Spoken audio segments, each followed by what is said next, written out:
that I care a lot about diversity. I think most people appreciate that the diversity of our country is a strength for us.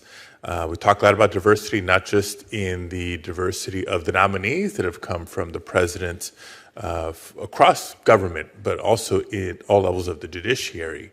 But beyond the diversity of the people who sit on the bench, I think diversity throughout the courtroom is helpful for the functioning of a courtroom and people's confidence in the judiciary.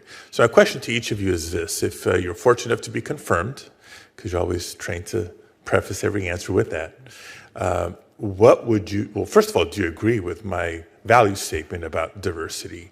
And if you do, what would you do to ensure diversity in the courtroom, not just among support staff or bailiffs, but specifically I want to hear about law clerks? Because the other flip side of this question is, tell me if your experience or observation is different, but a quality clerkship experience can be very pivotal for a young lawyer that maybe seeks to serve on the bench one day or be a leader in private practice or elsewhere in the legal career. So do you agree with my value statement on diversity? And what would you do to foster diversity in your courtroom? Mr. Federico. Senator, first of all, I absolutely agree with you. And secondly, you mentioned clerkships in particular. I believe, and very strongly, that the diversity of viewpoint is extremely important. I would want clerks who come from a variety of communities, diversity in the broadest sense, who are not afraid to challenge my view of the law so that we can, as a group, produce a better quality in the opinions that come out of my chambers if I'm confirmed.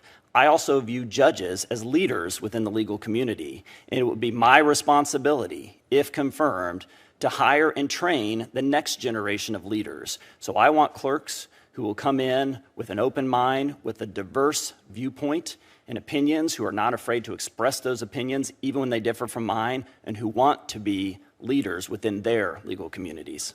Thank you. Judge Kohler. Senator, I agree with those comments. I find that organizations that are able to have individuals from all backgrounds are better able to execute their mission, frankly, whether that's in the military or whether that is in a chambers. I certainly will strive to make sure that when I'm hiring clerks, I'm first conducting the outreach that's necessary to make sure that everyone's aware of the value of the clerkship experience and that the clerkship experience is available to them. As Senator Durbin mentioned at the outset, I was very fortunate to have a clerkship with Judge Anderson that taught me an amazing amount and introduced me to many people in the legal community.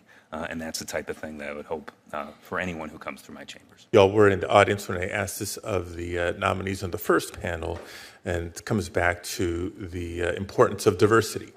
Number one, would you agree that diversity is an asset to our nation, including the judiciary?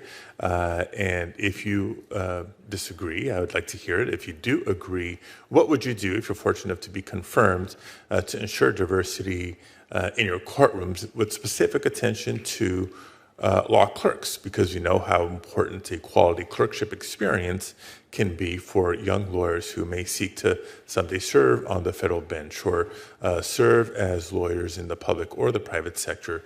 We'll start with Judge Bryan. Thank you, Senator. I think a judicial branch that includes judges from a variety of different backgrounds is one important way that the judiciary can build and maintain public trust and confidence. I do try and hire law clerks that are a good fit for my chambers because you work so closely together.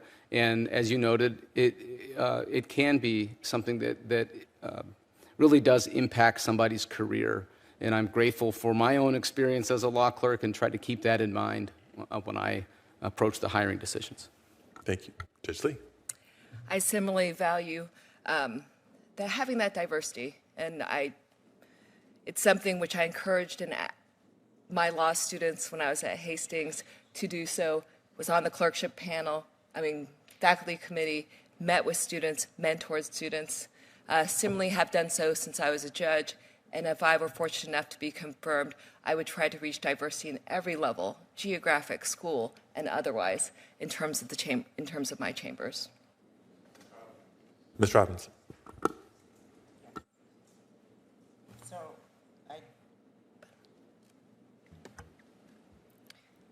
I do believe diversity is important. I'm not going to speak about courts and courtrooms. I'm not obviously here for that.